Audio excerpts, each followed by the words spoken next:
Mesdames, Messieurs, bonjour. Nous avons le plaisir de recevoir le juge Ibrahima Dème. Vous suivez la 27e édition de l'émission Sans détour. Avec nous sur ce plateau, Madame Fanta Diallo, qui est conseillère municipale à la mairie du Point E, mais également Youssou Ndiaye, qui est le co-auteur de l'ouvrage Politisez-vous. Monsieur le juge, bonjour. Bonjour. Monsieur le juge, vous avez démissionné. Pourquoi? Je vous remercie, M. Fall, de l'invitation et je salue les téléspectateurs de l'émission Sans détour. Ma démission procède d'un assez long processus, pratiquement de plus d'une dizaine d'années. C'est un long processus, je disais, parce que bien avant de démissionner de la magistrature, j'ai démissionné du Conseil supérieur de la magistrature d'abord. Mais bien avant, j'étais dans l'observation. J'étais un militant très actif de la cause de l'indépendance de la justice à l'intérieur. J'étais membre de l'Union des magistrats sénégalais entre 2009 et 2011. Mais bien avant d'être magistrat même, j'étais militant de cette cause. Car j'étais greffier avant, à partir de 1998. Donc c'est au cours d'un long processus dans lequel j'étais impliqué avec d'autres dans le combat pour l'indépendance de la justice. Et au final, exactement le 26 mars 2018, je me suis rendu compte que j'avais atteint mes limites dans ce combat à l'interne pour l'indépendance de la justice. Et là, j'ai décidé de démissionner. Partir, n'est-ce pas fuir? Pas exactement. Parce que peut-être que la charge était trop lourde pour vous. Non, j'étais parti et je l'ai précisé dans ma lettre de démission. J'ai démissionné, mais je ne capitulais pas. Et exactement, j'ai démissionné et immédiatement, j'ai décidé de faire de la politique. Fuir, c'était peut-être si j'envisageais d'aller à l'extérieur comme travailleur dans les organisations internationales, ou bien je pouvais rester dans le pays en exerçant la fonction d'avocat parce que je remplis exactement les conditions pour le faire. C'est clair. Mais j'ai décidé de démissionner et de continuer le combat, mais dans le champ politique.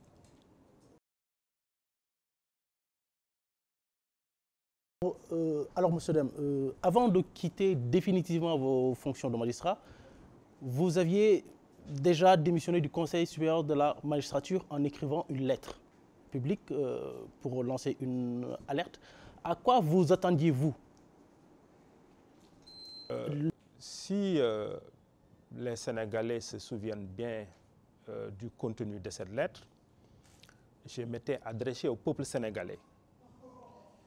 En ayant constaté les atteintes répétées de l'exécutif sur les judiciaires, donc des atteintes répétées sur l'indépendance même de la justice, j'avais décidé de démissionner du Conseil supérieur de la magistrature, qui est l'organe chargé de garantir cette indépendance, mais je me suis adressé au peuple. J'ai écrit, certes, cette lettre au président de la République, mais en demandant au peuple sénégalais de prêter davantage attention sur ce milieu fondamental, sur cet organe fondamental qui était chargé de la... Vous vouliez quoi? Une révolution? Non, non, ce n'est pas mon style. Un soulèvement populaire? Je crois que tout peut se régler. Nous sommes un peuple quand même civilisé. L'histoire du Sénégal a montré que c'est un peuple qui pouvait régler ses problèmes par les urnes notamment, et par d'autres procédés démocratiques et pacifiques. Et là, j'avais écrit une lettre pour demander davantage que le peuple sénégalais, nos intellectuels et que toutes les couches de la société se rendent compte que la justice était le socle de notre démocratie. C'était le garant de la paix sociale. Et dès lors que cette justice-là ne remplissait plus son rôle, le pays, quand même, courait beaucoup de risques. Et à travers cette lettre, si vous vous souvenez, j'ai parlé de cette prise de conscience que le peuple devait avoir vis-à-vis de la justice. Donc, c'était comme une alerte. J'ai alerté par cette lettre. Donc, la suite, tout le monde la connaît. Madame Fanta Diallo. Oui, merci beaucoup, M. Dème. Vous avez fait votre entrée dans le monde politique. Serez-vous candidat en 2019? Quand j'ai fait mon entrée en politique il y a quelques semaines, j'ai observé, parce que c'est un milieu que je ne connaissais pas, je le connaissais de l'extérieur. À l'interne, j'ai été reçu par beaucoup d'hommes politiques, j'ai discuté, il y a eu beaucoup de discussions qui portaient sur des stratégies d'alliance.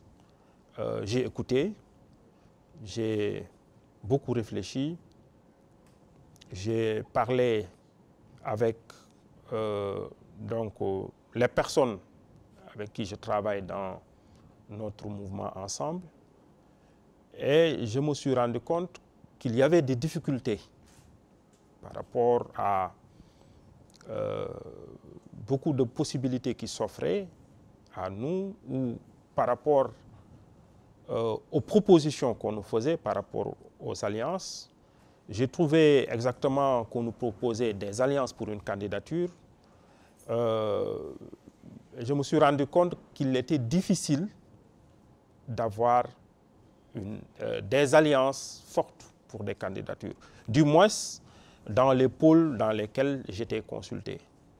Et après réflexion, nous avons décidé d'y aller. Donc, probablement, je serai candidat à la présidentielle de 2019. Nous reviendrons sur la présidentielle de 2019.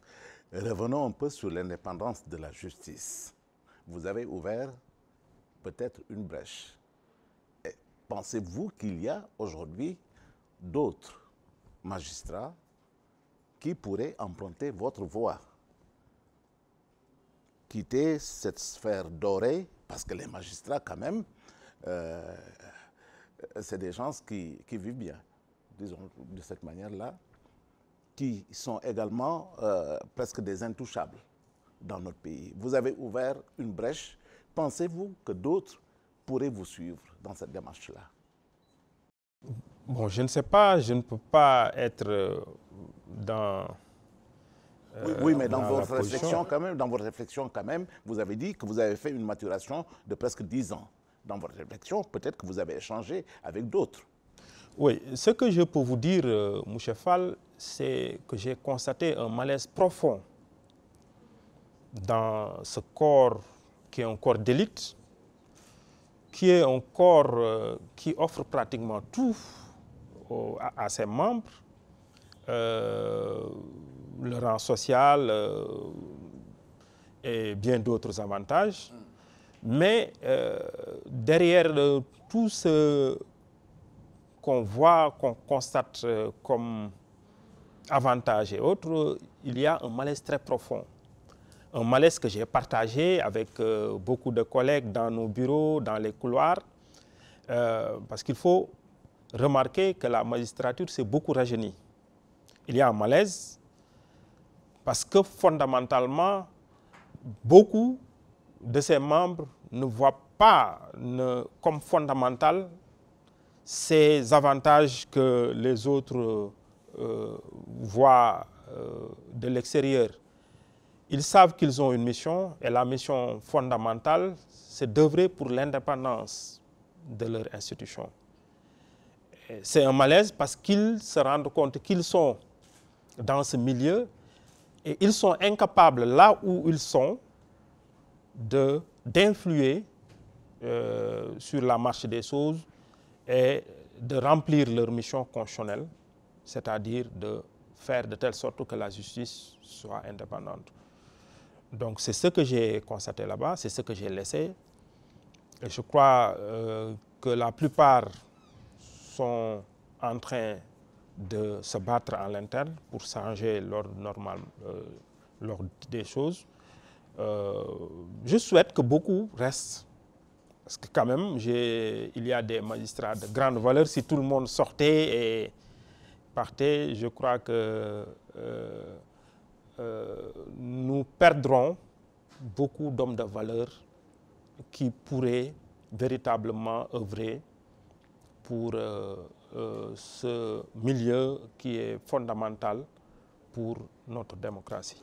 Il se sursure, permettez-moi, il se sursure que le président Macky Sall, que le ministre de la Justice pourrait justement quitter cette instance qu'est le Conseil supérieur de la magistrature. Vous y croyez? Je ne sais pas. Vous avez entendu quand même parler de ça? J'ai entendu, mais j'ai lu récemment une interview du ministre de la Justice qui est plus nuancée que cela, parce qu'il dit que exactement qu'ils font un retrait, mais que ce n'est pas encore acté. Et moi ce n'est pas ma position. Moi, je ne pense pas que ça puisse être très important. Vous savez, la position constante que j'ai eue, c'est une position même que je n'ai pas partagée avec beaucoup de magistrats, c'est que je pense paradoxalement, malgré mes positions, que le président de la République et le ministre de la Justice avaient leur place dans le Conseil supérieur de la magistrature. Je ne pense pas que la sortie du président et du ministère de la Justice puisse être une solution, un panacée pour l'indépendance de la justice. Le président Abdoulaye Wade disait en parlant des magistrats... Non, laissez-moi m'expliquer par rapport à cela, parce que je crois que c'est important. En 2015, 10 ans après mon entrée dans la magistrature, j'ai fait un article. Et là, je m'étais rendu compte que tout le problème de la magistrature, c'était le fonctionnement du Conseil supérieur de la magistrature. Dans cet article, j'avais proposé des réformes profondes dans cette institution. Mais paradoxalement, je n'avais pas proposé la sortie du président. Au contraire, j'ai demandé l'intégration des membres du corps social dans cette institution. La justice étant rendue au nom du peuple, il fallait que le peuple se retrouve dans le Conseil supérieur de la magistrature. J'avais notamment demandé l'entrée du barreau, l'entrée de la société civile, du Parlement, les députés de la majorité comme de l'opposition, et j'avais aussi proposé le représentant du syndicat le plus représentatif. Et puisqu'on était dans une logique d'ouverture, moi je dis que quand on s'ouvre, on n'exclut personne. Le président étant la clé de voûte des institutions, en tant qu'il en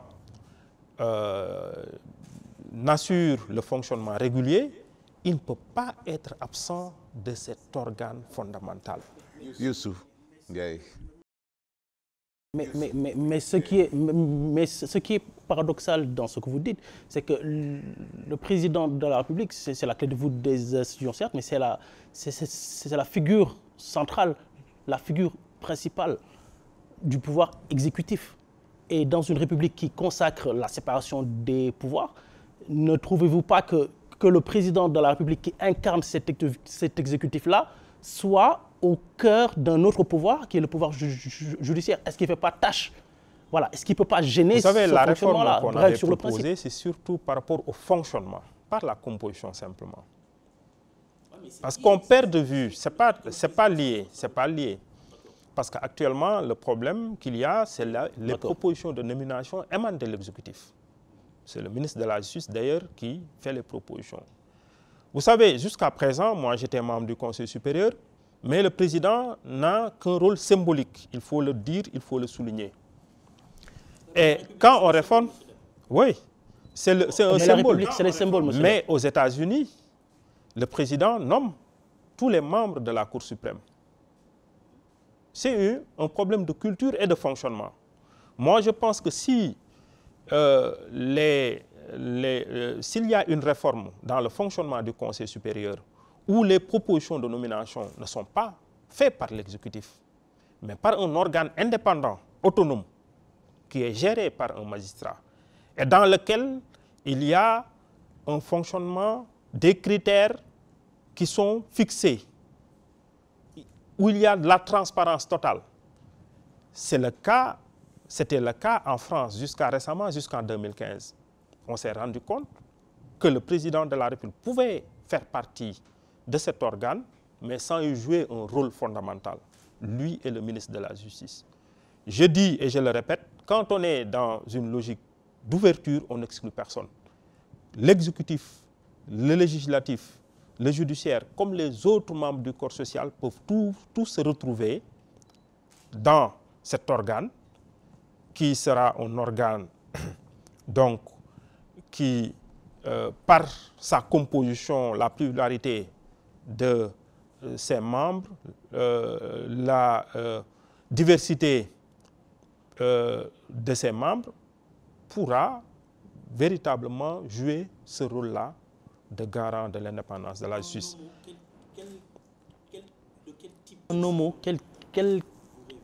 De quel type de relation vous rêvez entre l'exécutif et le judiciaire? Ces pouvoirs doivent collaborer. Si vous devrez qualifier ça.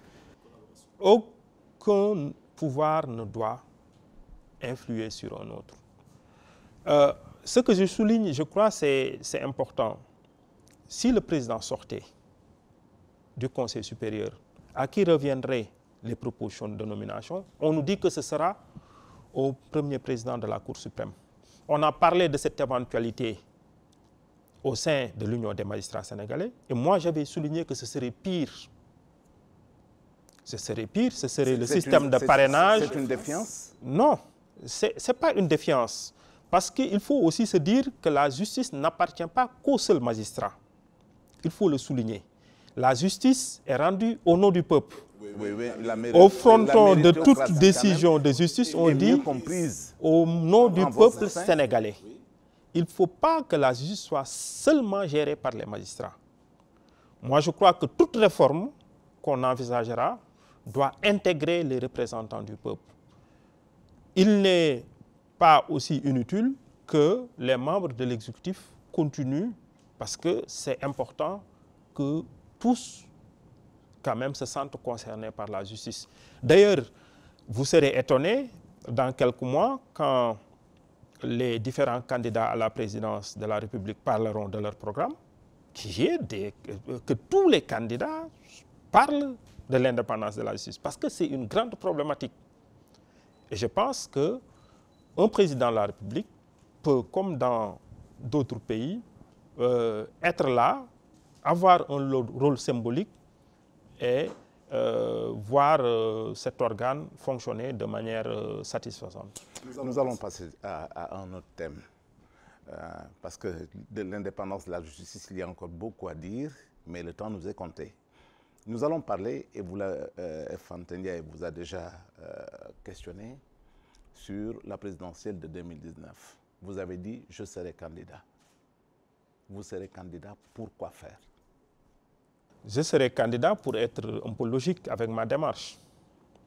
Moi, je n'ai pas hésité de dire que j'avais démissionné de la magistrature pour faire la politique. Je ne m'en cache pas.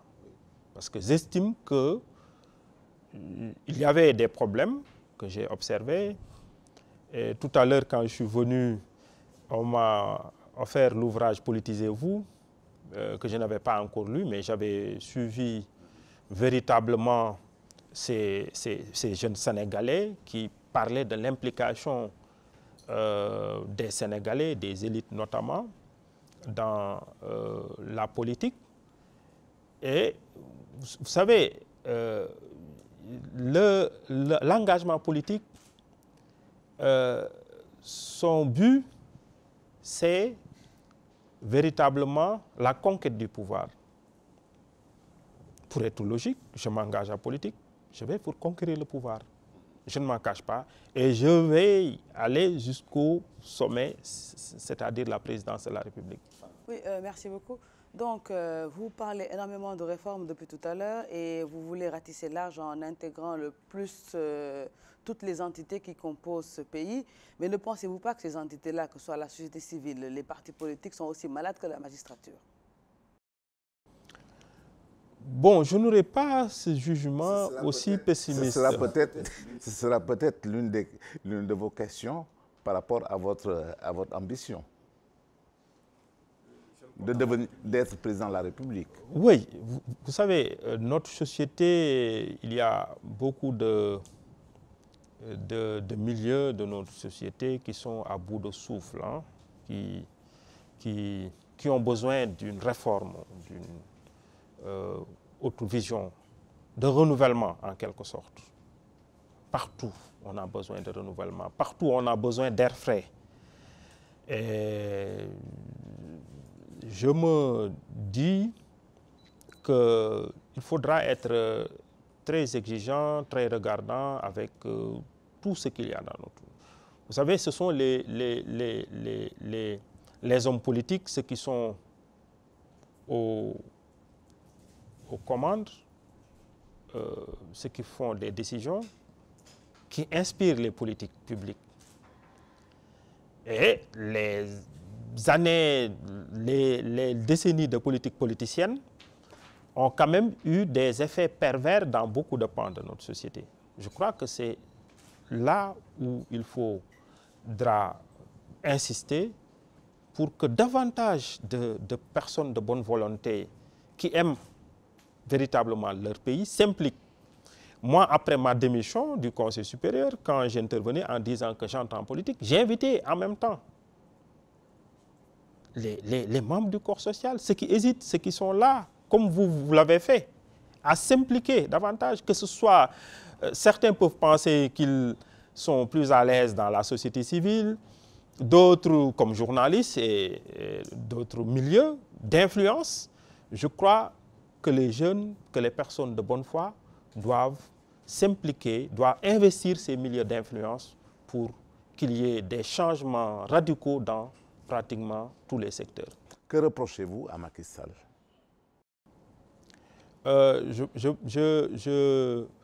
Je pense qu'il faut parler du président de la République. Je parle du président de la République. Oui, évidemment. le président de la République, moi, vous savez,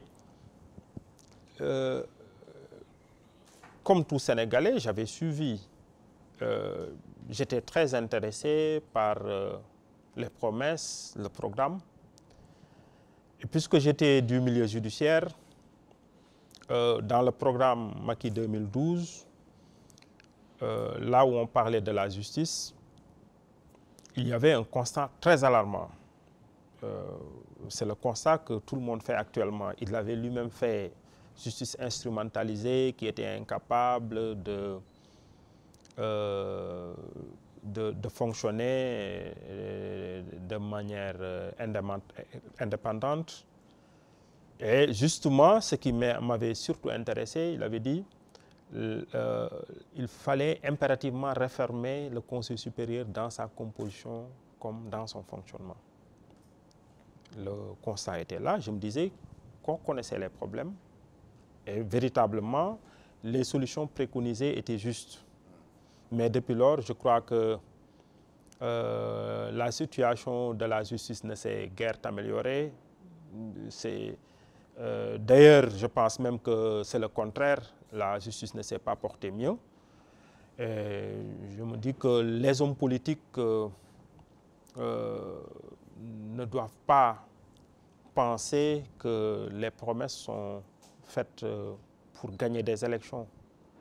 Je crois qu'on doit aimer notre pays, s'engager pour changer l'ordre des choses. De ce point de vue-là, oui, je pense qu'il y a eu quand même une déception par rapport. D'accord. Pour rester dans cette problématique, Youssou Ndiaye. Alors, monsieur Deme, pour conquérir le pouvoir, vous avez lancé un mouvement. D'ailleurs, j'aurais aimé que vous me disiez ce que veut dire un mouvement. En tout cas, ce n'est pas un parti politique. D'accord? Alors, vous voulez aller à la conquête du pouvoir avec ce mouvement-là, que vous allez nous préciser c'est quoi, sachant que nos présidents, pour l'instant, ont été des gens qui sont marqués politiques. On a vu, Macky Sall, c'était quelqu'un qui était marqué politique. Abdoulaye Wade, pareil. Abdou Diouf, Senghor, c'était un intellectuel politicien. Alors, vous arrivez en décriant en jetant l'opprobre sur les hommes politiques. Alors, est-ce que vous pensez qu'un homme comme vous, qui n'est pas marqué politique, a des chances d'être élu président? Est-ce que ce n'est pas un handicap, finalement, de ne pas être un homme politique? Dans notre contexte de comment les Sénégalais votent. Je pense que c'est tout à fait le contraire. Ce n'est pas un handicap du tout. C'est d'ailleurs un très grand avantage de n'être pas marqué politique parce qu'on a vu jusqu'à présent comment on fait la politique. Jusqu'à présent, les présidents, c'est quand même des gens... Oui, mais jusqu'à présent, les présidents, c'est quand même des gens... C'est avec ce cercle vicieux-là qu'il faudra arrêter, pour ne pas dire casser. Il faudra arrêter ce cercle vicieux. Mais justement, comment vous allez... C'est ce que nous sommes en train de faire avec beaucoup de succès. C'est de parler aux populations. De leur parler et de leur dire, quand même, de constater l'état dans lequel se trouve le pays. Et de voir comment les politiciens professionnels, si je peux m'exprimer ainsi, ceux qui sont dans les structures, les anciennes structures et tout, dans quel état ils ont laissé ce pays-là. Et de dire qu'il faut une offre nouvelle. Une offre nouvelle qui est faite par des personnes qui n'étaient pas engagées politiquement, qui sont venues avec leur fraîcheur, je vous le dis, et cette indépendance vis-à-vis des structures, je crois, qui ont modelé, qui sont là pour modeler des hommes qui pensent que le pouvoir, ce n'est pas d'être au service des populations, mais c'est de se servir de ces populations-là. C'est pourquoi nous nous engageons, parce que nous avons une nouvelle offre politique. Et cette offre politique, nous la faisons parce que nous sommes vierges de toute appartenance dans les champs politiques. C'est d'ailleurs pourquoi nous ne sommes pas impliqués, nous pouvons nous engager dans un parti, mais nous avons préféré quand même être dans un mouvement politique avec d'autres personnes, beaucoup de cadres, et nous sommes en train de faire un travail qui est très intéressant dans les bases parce que justement nous estimons qu'on peut faire la politique autrement. Lors du lancement de notre mouvement, par exemple, on l'a fait dans un stade, parce qu'on n'avait pas de grands moyens. Le défi, c'était quoi? C'était d'avoir un lancement populaire sans moyens. Et ce défi-là, nous l'avons relevé. Et nous sommes donc en phase de réussir tous les autres défis qui seront devant nous jusqu'à la présidence de la République. Vous avez des chiffres, etc. Comment vous mesurez ce succès? Vous avez parlé de succès, de défis que vous avez relevés. Comment vous mesurez le succès de votre mouvement qui, je vous le rappelle, ça veut dire quoi un mouvement aussi? Vous savez, notre mouvement, en 3 semaines de pré-campagne. De campagne? Oui, oui, c'est selon. Nous avons eu l'adhésion pratiquement, on a eu des milliers de personnes au stade, sans les moyens que les partis traditionnels ont, cette capacité de faire venir partout des militants. Moi, je dis que pour un début, je ne pense pas dans la connaissance que j'avais de la politique, qu'il y a eu même des partis qui ont commencé comme ça. Donc depuis lors aussi, c'est comme un effet déclencheur, on se rend compte qu'à Thiès, dans la commune de Thiès justement, que le mouvement s'amplifie, qu'il y a des adhésions, et les personnes à qui nous parlons ont besoin de cette nouvelle donne politique. Rappelez-nous le nom de votre mouvement et parlez-nous justement de votre programme. Qu'est-ce que vous allez faire d'ici le 19, c'est le 19, voilà. Notre mouvement s'appelle Ensemble. Ensemble parce que nous ouvrons à tous les membres du corps social et nous pensons justement qu'une personne ou qu'un groupe de personnes ou qu'un parti ne peut gérer le Sénégal. Donc c'est ensemble qu'on doit le faire. On nous parle souvent de notre programme.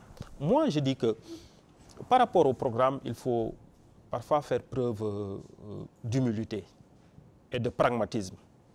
Moi, j'ai dit à mes partisans qui me disaient oui, le programme, il faut qu'on concocte un programme. Je me dis que moi, je peux m'enfermer une nuit et produire un programme. Mais nous, non, on peut, parce que moi, en tant que magistrat, non, je veux dire, de faire un programme qui engage tout le Sénégal seul dans votre chambre. Ce qu'on voit, je vois un programme de 20 pages. En une nuit, je peux le faire. Parce qu'en tant que magistrat, j'ai l'habitude de travailler dans ce rythme-là. C'est pour vous dire qu'on peut concocter un programme en essayant de voir ça et là. Mais on ne fait pas de programme théorique. Nous, ce que nous proposons, nous avons des axes programmatiques, certes, mais ce programme-là doit ressortir du peuple. Nous avons des axes programmatiques et nous envisageons d'aller voir les Sénégalais, chacun dans le domaine où il est, de leur parler de ce que nous voulons faire. Et ces personnes-là, que ce soit les agriculteurs, les éleveurs, les pêcheurs, les artisans et autres travailleurs, ils nous diront ce qu'ils pensent. Et avec les différentes observations des Sénégalais d'ici et de la diaspora, nous allons enrichir notre programme. Et ce programme va sortir des tripes du peuple sénégalais. Et ce sera ce programme-là que nous allons proposer dans 3 mois après avoir... Mais vous, qu'est-ce que vous pensez actuellement? C'est quoi votre... Enfin, si vous deviez résumer là où vous voudrez que le Sénégal soit dans... Nous, notre programme, nous allons l'appeler, nous allons mettre dans un document que nous allons appeler 5 ans pour changer le Sénégal. 5 ans. Et je crois qu'il serait intéressant d'en parler en 1 minute. Les axes, c'est très simple. Nous avons une conception très simple du développement. Le développement, on ne peut pas en parler en essayant d'imaginer, de faire rêver les Sénégalais. Les Sénégalais ont des besoins de qui faire sont rêver, les besoins primaires. L'alimentation, l'eau, les pistes de production, l'éducation, la santé. Hein? Mais ça, c'est le problème de Macky Sall, ça. Non, non, ce n'est pas le programme de Macky Sall, parce que justement, ces besoins primaires, non, parce que nous nous sommes rendus compte que ces besoins primaires-là sont loin d'être satisfaits, très loin d'être satisfaits. Vous avez vu récemment, il y a 3 mois, le programme alimentaire mondial a estimé à 750 000 le nombre de Sénégalais qui sont menacés de famine. Est-ce que vous pensez qu'un pays qui aspire à l'émergence, qui met des centaines de milliards dans des terres, par exemple, peut avoir à son sein 750 000 personnes qui sont menacées de famine? La plupart des populations n'ont pas accès à l'eau potable.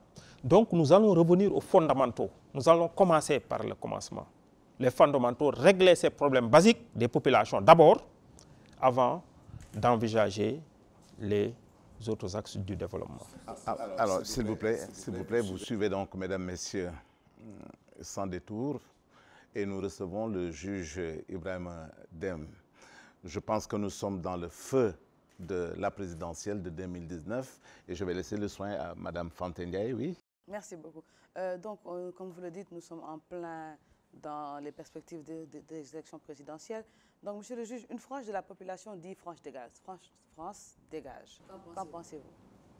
Moi, c'est cette conception-là que j'ai de... Tout à l'heure, je vous parlais du Conseil supérieur de la magistrature. On ne peut pas se développer sans s'ouvrir aux autres.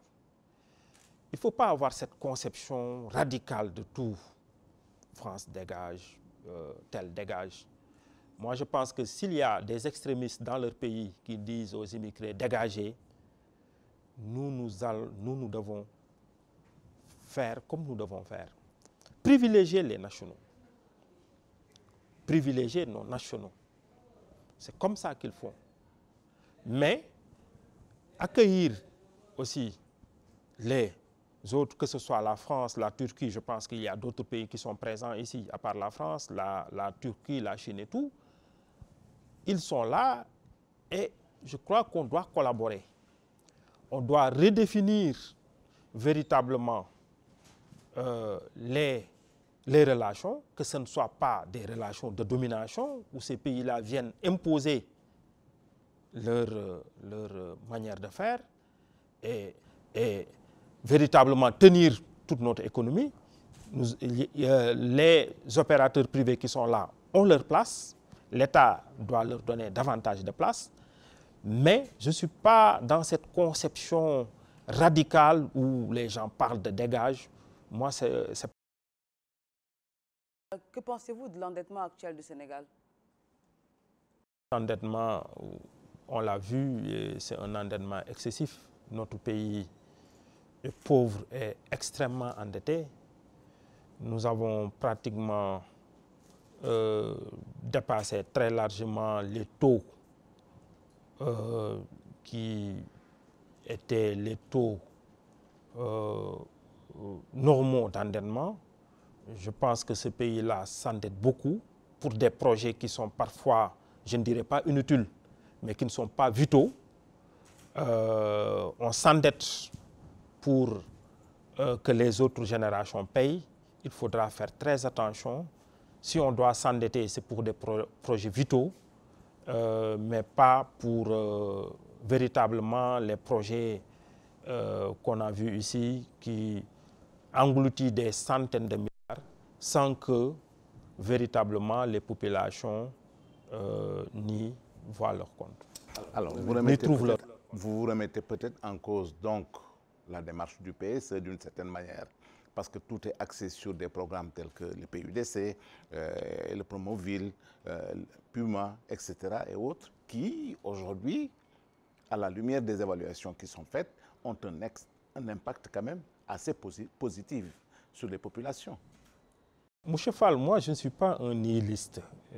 Je ne suis pas du tout nihiliste. Les programmes que vous avez cités tout à l'heure ont un certain impact dans les populations. Alors, parlez-nous des programmes qui n'ont pas de...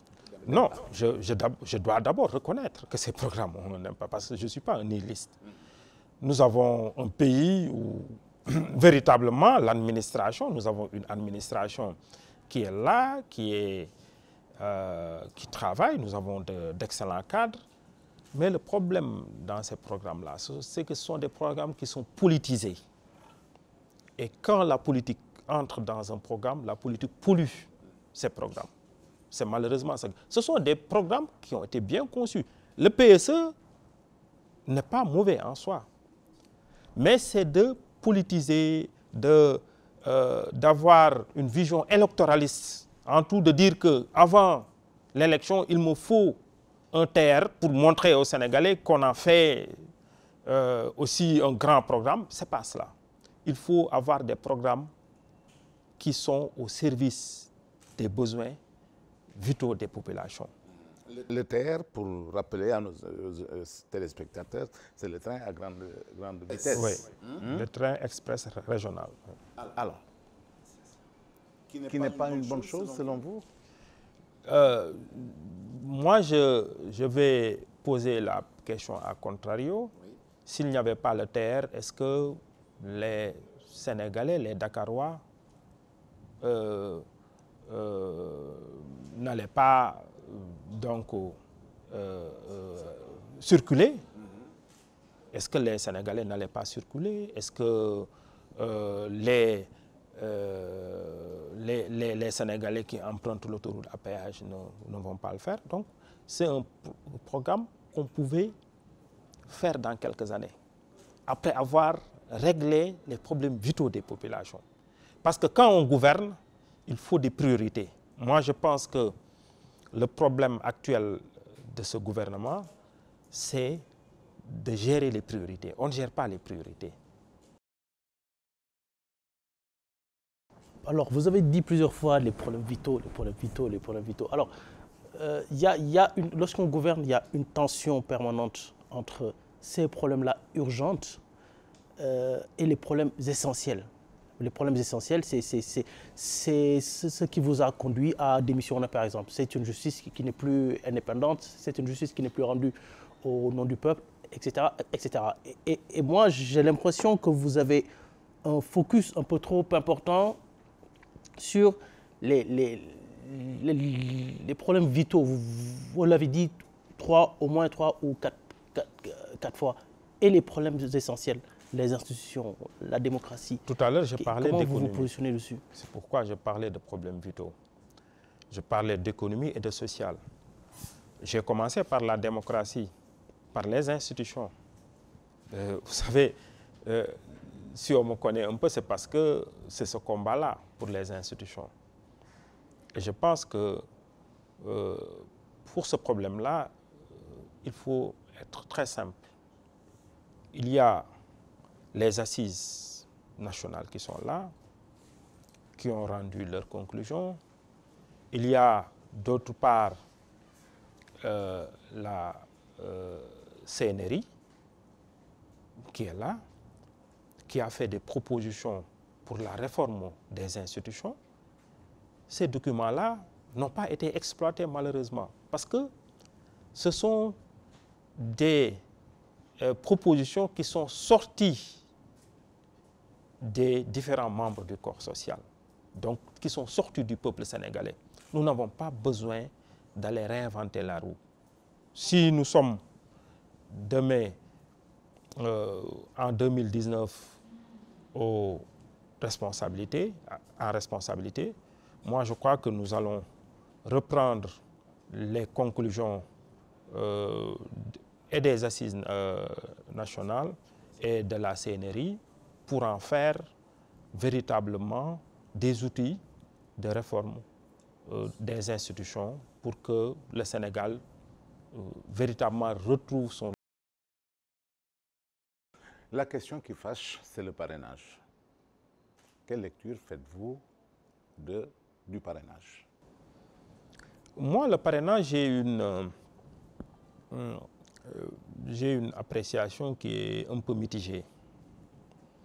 Il faut se rendre compte que dans beaucoup de pays démocratiques, il y a un filtre qu'il y a par rapport aux candidatures.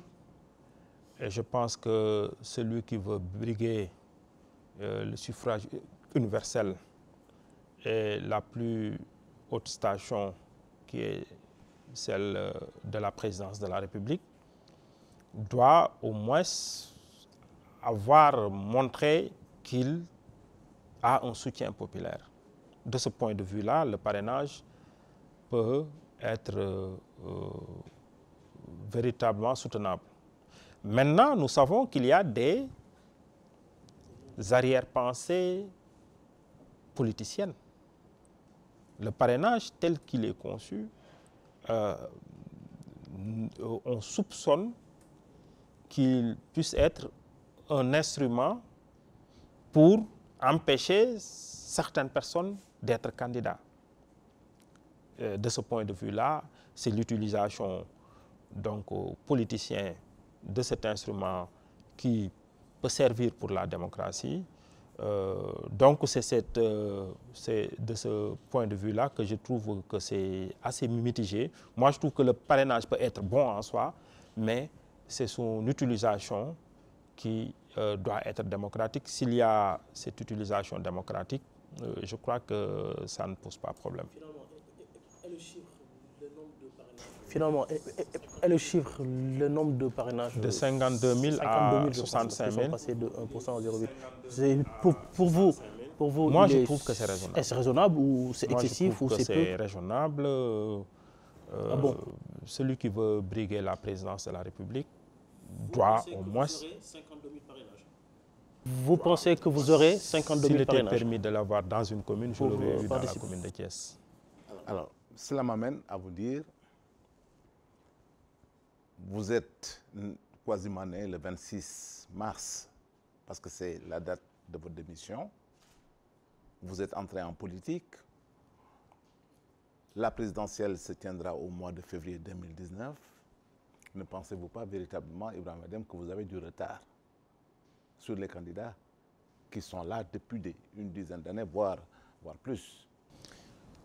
Retard, moi, si je compte les jours, je suis à des centaines de jours, pratiquement. Je suis à peu près à près de 200 jours. Et je me dis que c'est beaucoup. C'est beaucoup. 9 mois. Oui, 9 mois. Parce que nous, dans notre groupe, nous aimons les défis. Le premier défi a été d'organiser en 3 semaines un grand rassemblement populaire à Thiès. On a réussi ce défi-là. Les autres défis, c'est de pouvoir y aller à moindre coût. On nous dit chaque fois, oui, il vous faut beaucoup d'argent. Notre défi sera d'y aller avec véritablement le minimum de moyens nécessaires dans ce Sénégal-là. Dans ce Sénégal-là, parce que je pense que si nous voulons changer l'ordre des choses, il faut qu'il y ait des changements radicaux dans tous les domaines. Moi, quand je vois cette procession de 4-4, de 4-8 qu'ont les candidats, moi, je me dis que ce n'est pas en adéquation avec ce que je vois, cette souffrance des peuples sénégalais. Je crois que les moyens aussi des partis et des personnes qui veulent briguer le suffrage des Sénégalais doivent être un peu plus en adéquation avec le pays. Il faut... Oui. Non mais M. Dème, ce sont ces populations-là que vous défendez, qui votent pour ces gens qui ont des 8 et qui ont des 4-4 et qui refont la même chose, et ces gens continuent à revoter pour eux. Je veux dire, c'est une... Non, mais c'est cet comment vous allez couper ça? Nous sommes venus parce que exactement, nous disons que nous n'avons pas ces moyens-là, nous n'aspirons pas à avoir ces moyens-là. Avec les moyens que nous aurons, avec notre groupe, avec les Sénégalais qui voudront aussi participer dans cette œuvre, parce que c'est une œuvre d'ensemble, nous avons parlé d'ensemble, nous allons avoir les moyens nécessaires, strictement nécessaires, pour aller parler aux populations, pour leur parler de notre projet, pour véritablement convaincre le maximum pour qu'ils puissent voter pour nous, pour mettre en pratique donc ce programme-là, ce projet pour le Sénégal. Ensemble, votre mouvement ira-t-il seul à la présidentielle ou alors vous allez nouer des alliances? Moi, j'ai dit tout à l'heure que j'ai été consulté par des partis politiques qui veulent nouer des pôles d'alliance, mais j'ai très tôt dit que l'effet recherché va être contre-productif. Parce que je vois beaucoup de chefs de parti qui sont là, qui discutent, alors que je sais que la plupart sont déjà candidats. On parle de la plupart sont déjà candidats. Moi, j'avais prôné une alliance stratégique, qu'on puisse s'allier et qu'on parle de, par exemple, d'un mandat unique. Parce que moi, il y en a un avec qui j'ai parlé. Moi, j'avais pensé, je pense que la solution pour la gouvernance qui va venir, c'est l'instauration d'un mandat unique.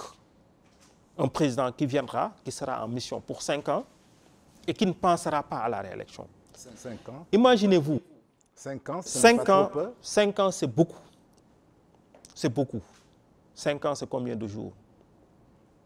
1 an, c'est 365 jours. Vous multipliez ça par 5. On peut faire beaucoup de choses.